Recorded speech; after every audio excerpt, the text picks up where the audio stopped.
Hello friends, welcome to my channel. இந்த வீடியோவில் பார்க்க போகிறது 10ஆம் வகுப்பு நியூ புக்கு 2025 எடிஷன். அந்த புக்கில் இயல் 2 கேட்கிறதோ என் குரல். இந்த புக்கு இந்த பாடத்தை லைன் பை லைன் என்ன கொடுத்துருக்காங்கன்னு பார்த்துடலாம். TRB Tamil eligibility test TNTET படிக்கிறவங்களுக்கு இது ரொம்ப யூஸ்ஃபுல்லாக இருக்கும். Tamil eligibility test full and full 10ஆம் வகுப்பில் இருந்தால் எல்லா கொஸ்டினும் கேட்பாங்க. இது 2வது பாடம். முன்னாடி ஃபஸ்ட்டு பாடம் போட்டிருக்கேன். இயல் 2 கேட்கிறதா என் குரல். இது ஃபுல்லாகவே அந்த காற்று அது பற்றின பாடம் தான் ஃபுல்லாகவே இருக்கும். இதில் என்னென்ன முக்கியமான பாயிண்ட்டோ அதை மட்டும் பார்த்துடலாம். மெல்ல தொட்டு சென்றால் தென்றல், அது தூக்கி சென்றால் அது புயல். இந்த ஃபஸ்ட்டு நுழையும் முன்னே கொடுத்துருப்பாங்க. மெல்ல தொட்டு சென்றால் அது தென்றலும், தூக்கி சென்றால் அது புயல். அதான் ஃபஸ்ட்டு கொடுத்துருப்பாங்க. நெக்ஸ்ட்டு பார்க்கும்போது நிறைய நூல்கள், அந்த வரி மேற்கோள்கள் எல்லாம் கொடுத்துருப்பாங்க. அது எந்த நூல்லேருந்து கேட்டிருக்காங்க அதுதான் இந்த பாடத்தில் நிறையா கொடுத்துருப்பாங்க. அதெல்லாம் ஒவ்வொன்றையும் நல்லா பார்த்துக்கணும், படிச்சுக்கணும். எல்லாமே எக்ஸாம் பாயிண்ட் ஆஃப் வியூவில் ரொம்ப ரொம்ப இம்பார்ட்டண்ட். நீங்கள் அந்த பாடத்தை படிக்கிறதுக்கு முன்னாடி இந்த வீடியோவை கேட்டுட்டு அதுக்கப்புறம் நீங்கள் பாடத்தை படிச்சிங்கன்னா உங்களுக்கு நல்லா ஞாபகம் வரும். ஃபஸ்ட்டு பார்க்கும்போது நம்ம எக்ஸாம் பாயிண்ட் ஆஃப் வியூ என்னென்ன முக்கியமான பாயிண்ட் வருதோ அதை மட்டும் பார்த்துக்கலாம். சொல்லியிருப்பாங்க, தொல்காப்பியர் தான் உலகம் என்பது ஐம்பெரும் பூதங்களால் ஆனது. இதுதான் ஃபஸ்ட்டு வர்றது இந்த பாடத்தில். ஐம்பெரும் உலகம் என்பது ஐம்பெரும் பூதங்களால் ஆனது. இது ஃபஸ்ட்டு சொன்னது யாருன்னா தொல்காப்பியர். ஐம்பெரும் பூதங்களால் ஆனது உலகம், இதை சொன்னது தொல்காப்பியர். அடுத்தது, உலகத்தின் இயக்கத்தையும் உலக உயிர்களின் இயக்கத்தையும் தீர்மானிப்பது என் இயக்கம்தான். இதை திருமூலர் எப்படி சொல்லியிருப்பான்னா, திருமந்திரத்தில் மூச்சு பயிற்சியே உடலை பாதுகாக்கும், வாழ்நாளை நீட்டிக்கும். இதை சொன்னது யாருன்னா திருமூலர் சொல்லியிருப்பாங்க. உடலை பாதுகாத்து வாழ்நாளை நீட்டிக்கும். இது திருமந்திரத்தில் திருமூலர் சொல்லியிருப்பாங்க. மூச்சு பயிற்சி பற்றி சொன்னது திருமூலர் திருமந்திரத்தில் சொல்லியிருப்பாங்க. நெக்ஸ்ட்டு பார்க்கும்போது ஔவையாரோடது வாயு தாரணை என்னும் அதிகாரத்தில் சொல்லியிருப்பாங்க. வாயு வழக்கம் அறிந்து செறிந்தடக்கில் ஆயுள் பெருக்கம் உண்டாம். இந்த குறளில் இந்த வாயு வழக்கம் அறிந்து செறிந்தடக்கில் ஆயுள் பெருக்கம் உண்டாம், இந்த இது ஔவையார் சொல்லியிருப்பாங்க. ஃபஸ்ட்டு மூச்சு பயிற்சி பற்றி சொன்னது திருமூலர் திருமந்திரத்தில் சொல்லியிருப்பாங்க. நெக்ஸ்ட்டு ஔவையார் என்ன சொல்லியிருப்பாங்கன்னா, வாயு வழக்கம், அதை வாயு வழக்கம் வாயுதாரணை அதிகாரத்தில் ஔவையார் சொல்லியிருப்பாங்க. அது ஔவையார் குறள், ஔவை குறளில் சொல்லியிருப்பாங்க. ஔவை குறளில் 49வது பாடலில் சொல்லியிருப்பாங்க, வாயு வழக்கம் அறிந்து செறிந்தடக்கில் ஆயுள் பெருக்கம் உண்டாம். நெக்ஸ்ட்டு காற்று எந்தெந்தெல்லாம் சொல்லியிருப்பாங்கன்னா, வலி, காற்று வலி, தென்றல், புயல், சூறாவளி என பல பெயர்களால் அழைக்கப்படுகிறது. காற்று வலி, தென்றல், புயல், சூறாவளி இது எல்லாமே காற்று தான். ஸ்பெஷலாக பார்க்கும்போது அந்த வலிங்கிற பேர் மட்டும் பார்த்துங்க, இது காற்று தான்.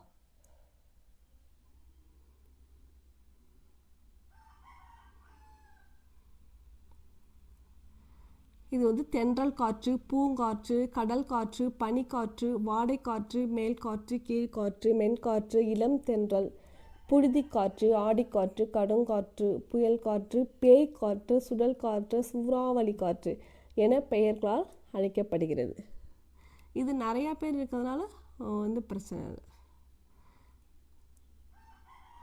4 திசைகளையும் நான் வீசுகின்ற திசையை கொண்டும் தமிழர்கள் எனக்கு பெயர் சூட்டியுள்ளனர். இது 4 திசைகளிலும் அதை பொறுத்து சொல்லியிருப்பாங்க.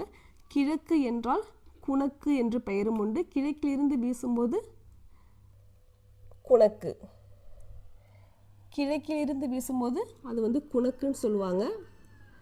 இது வந்து மேட்ச்சில் வந்து பார்க்கும். கிழக்கு அதுனா குணக்கு. கிழக்கிலிருந்து வீசும்போது நான் கொண்டல் எனப்படுகின்றேன்.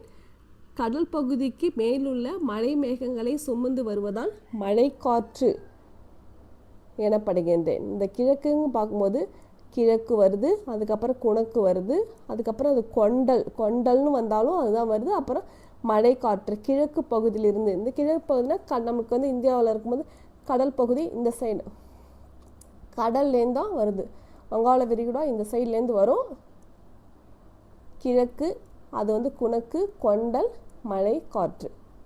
நெக்ஸ்ட்டு பார்க்கும்போது மேற்கு. மேற்கு என்பதற்கு குடக்கு என்றும் பெயர் உண்டு. மேற்கிலிருந்து வீசும்பொழுது நான் கோடை எனப்படுகின்றேன். வறண்ட நிலப்பகுதியிலிருந்து வீசுவதால் வெப்ப காற்றாகின்றேன். மேற்கு பக்கம் இந்த பாலைவனம்லாம் இருக்குதுல்ல, ராஜஸ்தான் அந்த சைடு வருது, ஹாட்டாக தான் இருக்கும். அதனால் பார்க்கலாம். குடக்கு, மேற்கு என்பதற்கு குடக்கு என்று பெயர்.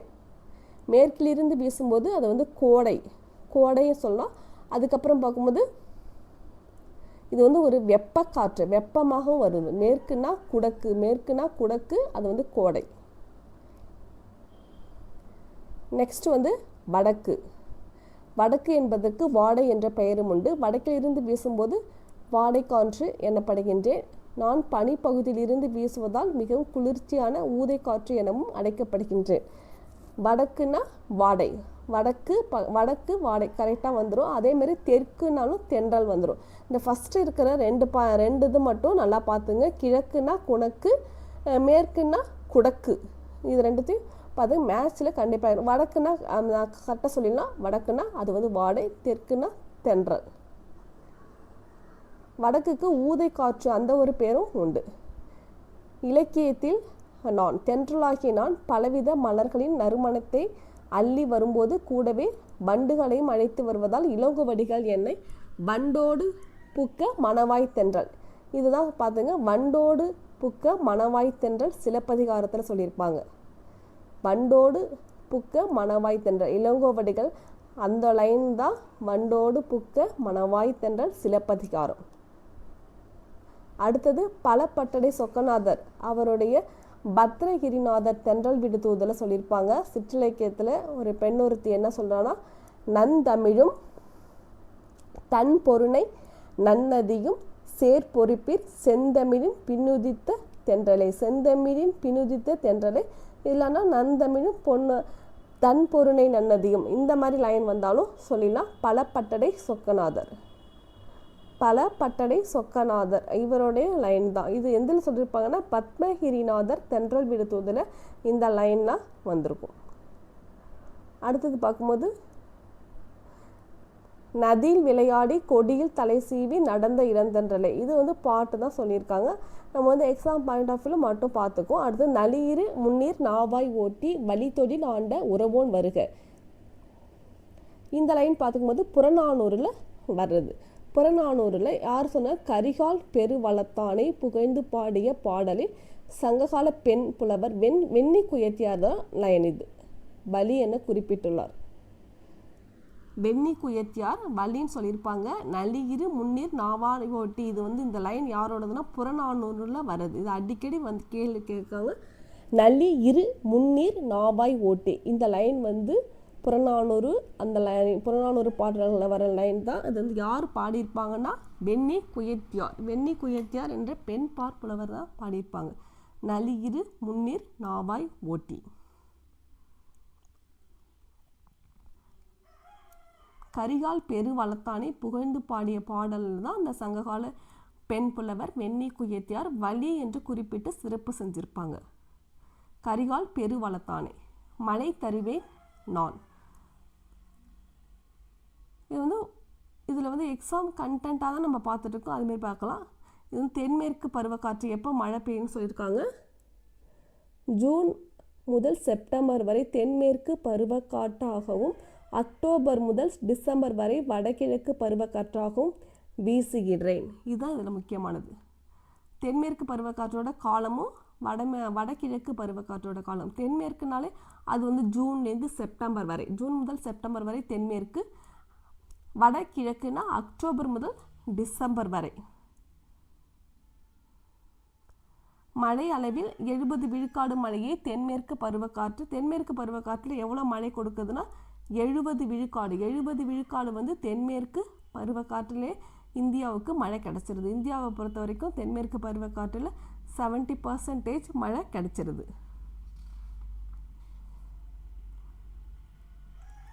அடுத்தது பாக்ஸ் கொடுத்துருக்காங்க. குளோரோஃப்ளோரோ கார்பன் ஒரு மூலக்கூறு 1,00,000 ஓசோன் மூலக்கூறுகளை சிதைத்துவிடும். எவ்வளோன்னா ஒரு குளோரோஃப்ளோரோ கார்பனோட ஒரு மூலக்கூறு வந்து 1,00,000 ஓசோன் மூலக்கூறுகளை சிதைத்துவிடும். அந்த ஃப்ரிட்ஜிலேருந்து தான் வருதுன்னு சொல்கிறாங்க குளோரோஃப்ளோரோ கார்பன். வடகிழக்கு பருவகாலங்களில் தாழ்வு மண்டலமாகி தவழ்ந்து புயலால் மாறி புறப்படுவேன். ஆற்றலுடன் வீறு கொண்டு பயணிக்க தொடங்கினேன். வடகிழக்குல பருவகாலம் புயல்னால் நம்மளுக்கு தமிழ்நாடை பொறுத்த வரைக்கும் அதிகமாக மழை கொடுக்கறது வடகிழக்கு பருவக்காற்று. இந்தியா டோட்டலாக பார்க்கும்போது தென்மேற்கு பருவக்காற்று. அடுத்தது பார்க்கும்போது என் ஆற்றலை வலி மிகின் வலி இல்லை. புறநானூரில் சொல்லியிருப்பாங்க.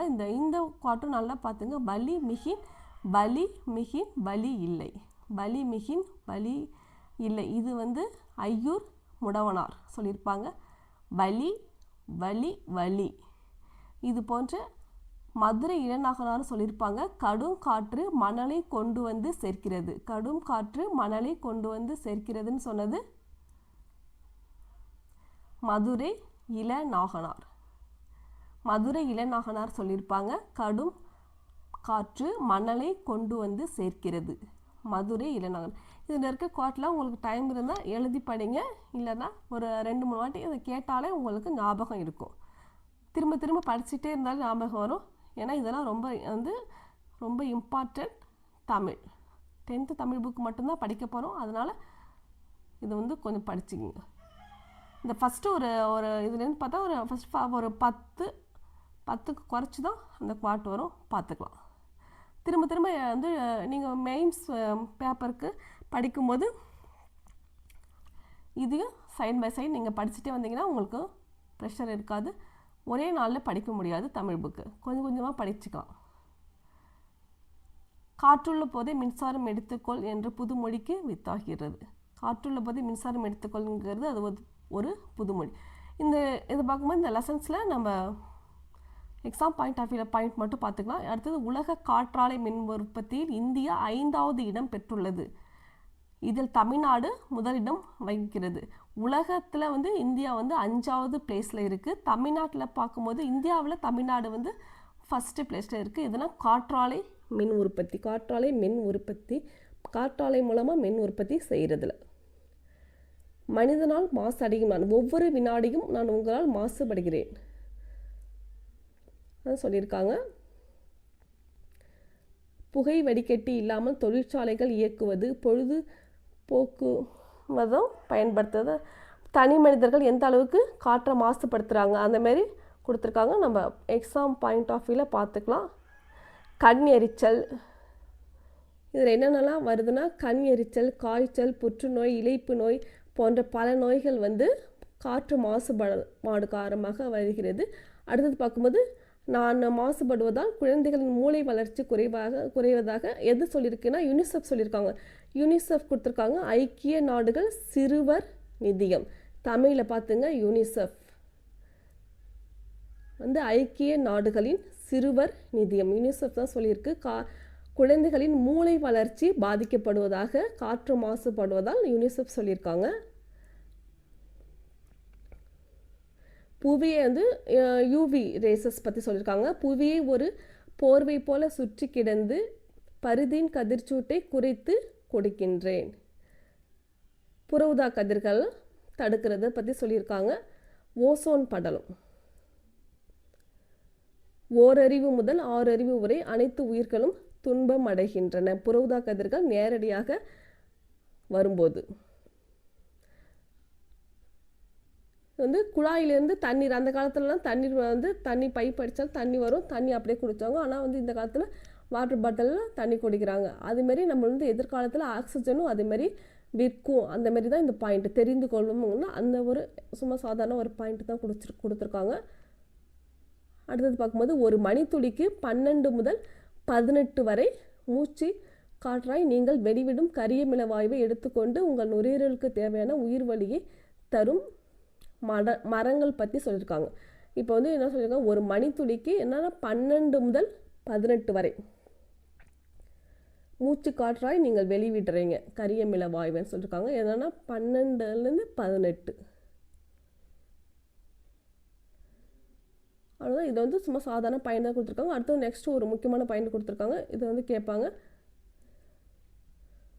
உலக ஜூன் வந்து 15 ஜூன் 15 உலக காற்று நாளாக கொண்டாடப்படுகிறது. ஜூன் 15 உலக காற்று நாளாக கொண்டாடப்படுகிறது. இவ்வளோதான் இந்த புக்கில் உள்ள எக்ஸாம் பாயிண்ட் ஆஃப் வியூவில் நம்ம படிக்க வேண்டிய கண்டென்ட்டு. அடுத்தது கடைசியாக ஒன்று கொடுத்துருப்பாங்க, தாய்லாந்து மன்னரின் முடிசூட்டு விழாவில் திருவெம்பாவையும் திருப்பாவையும் பாடல்கள் பாடுறாங்க. எந்த பாடல்னா திருவெம்பாவை திருப்பாவை. யாருன்னா தாய்லாந்து மன்னரின் முடிசூட்டு விழாவில் பாடுறாங்க. இது வந்து தனிநாயக அடியால் சொல்லியிருப்பாங்க. அவ்வளோதான் இந்த புக்கில். அவ்வளோதான். அடுத்தது பார்க்கும்போது இந்த தாஜ்மஹால் வந்து இந்த காற்று மாசுபடுதல் அதோட நிறம் மாறிடுது, மஞ்சள் பழுப்பு. அது வந்து எந்த காலத்தில் கட்டினாங்கன்னு ஒன்று சொல்லியிருப்பாங்க. 17ஆம் நூற்றாண்டில் வெள்ளை மாளிகை வெள்ளை பளிங்கு கற்களால் கட்டப்பட்டது. 17ஆம் நூற்றாண்டு வெள்ளை மாளிகை தாஜ்மஹால் சொல்லியிருப்பாங்க. அவ்வளோதான். இந்த புக்கில் இருக்க கண்டென்ட் வந்து இவ்வளோ தான். ரொம்ப ரொம்ப முக்கியமானது நம்ம பார்த்தாச்சு. இது வந்து ஃபஸ்ட்டில் வருது வந்து என்னென்னா ரொம்ப ரொம்ப இம்பார்ட்டன்ட் கொடுத்துருக்காங்களோ அதை மட்டும் நம்ம பார்த்துக்கலாம். தொல்காப்பியர் வந்து உலகம் என்பது 50 பூதங்களால் ஆனது தொல்காப்பியர் சொல்லியிருப்பாங்க. ஔவையார் சொல்லியிருப்பாங்க, வந்து வாயு வழக்கம் அறிந்து செறிந்தடக்கில் ஆயுள் பெருக்கம் உண்டாம். இது வந்து ஔவையார் சொன்னது. அடுத்தது பார்க்கும்போது மேற்கு கிழக்கு வந்து குணக்கு, மேற்கு வந்து குடக்கு, வடக்கு வந்து வாடை, தெற்கு தென்றல். எக்ஸாம் பாயிண்ட் ஆஃப் வியூவில் இதெல்லாம் ரொம்ப வண்டோடு புக்க மணவாய் தென்றல் சிலப்பதிகாரம். பலப்பட்டடை சொக்கநாதன் பார்க்கும்போது இந்த நந்தமிழும் தன்பொருணை நன்னதியும் இந்த லைன் வந்து சொல்லியிருப்பாங்க. கடைசியாக வந்து அந்த ஜூன் 5 வலிமிகின் வலி இல்லை ஐயூர் முடவனார் சொல்லியிருப்பாங்க. வலிமிகின் வலி இல்லை ஐயூர் முடவனார். அப்புறம் வந்து கடும் காற்று மன்னனை கொண்டு வந்து சேர்க்கும். இது வந்து மதுரை இளநாகனார் சொல்லியிருப்பாங்க. அதுவும் ரொம்ப ரொம்ப இம்பார்ட்டன்ட் தான்.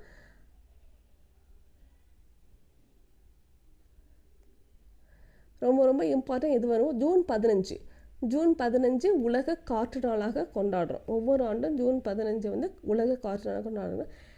இப்போ வந்து இந்த செகண்ட் லெசன் பார்த்தாச்சு, முன்னாடி ஃபஸ்ட் லெசன் பார்த்தாச்சு. மொத்தம் 7 லெசன் தான் புது புக்கில் கொடுத்துருக்காங்க. அடுத்தது இன்னும் மிச்ச லெசன்ஸையும் பார்த்துட்டு நம்ம கொஸ்டின் ஆன்சர் பார்த்தலாம். இந்த வீடியோ பிடிச்சதா லைக் பண்ணுங்கள், ஷேர் பண்ணுங்கள், சப்ஸ்கிரைப் பண்ணுங்கள். டிஆர்பி எலிஜிபிலிட்டி டெஸ்ட்டுக்கு இந்த மாதிரி வீடியோஸ் நான் போட்டுட்ருக்கேன், பார்த்துக்கலாம். Thank you friends.